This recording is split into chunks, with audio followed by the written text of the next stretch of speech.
Diu Bharatiya Janata party દ્વારા ગાંધીપરા community hall ખાતે પ્રદેશ અધ્યક્ષ મહેશભાઈ અગરિયાના અધ્યક્ષસ્થાને અને જિલ્લા પ્રભારી જિગ્નેશ પટેલની વિશેષ ઉપસ્થિતિમાં એક મહત્વપૂર્ણ બેઠક યોજાઈ હતી। આ બેઠકમાં સંગઠનને વધુ મજબૂત કરવા અને આગામી કાર્યક્રમોની પૂર્વ તૈયારીઓ અંગે વિસ્તૃત ચર્ચા કરી કાર્યકર્તાઓને જરૂરી માર્ગદર્શન પૂરું પાડવામાં આવ્યું હતું।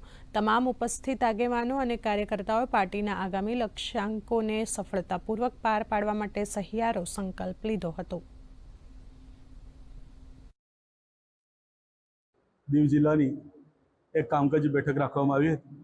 એમાં દીવના જનપ્રતિનિધિઓ, સંગઠનના લોકો, એસોસિએશનના લોકો બધા ભેગા હતા અને આવનારા દિવસોમાં જે આપણે કાર્યક્રમો કરવા જઈ રહ્યા છીએ એ કાર્યક્રમ વિશે એમની સાથે ચર્ચા વિચારણા કરવામાં આવી છે।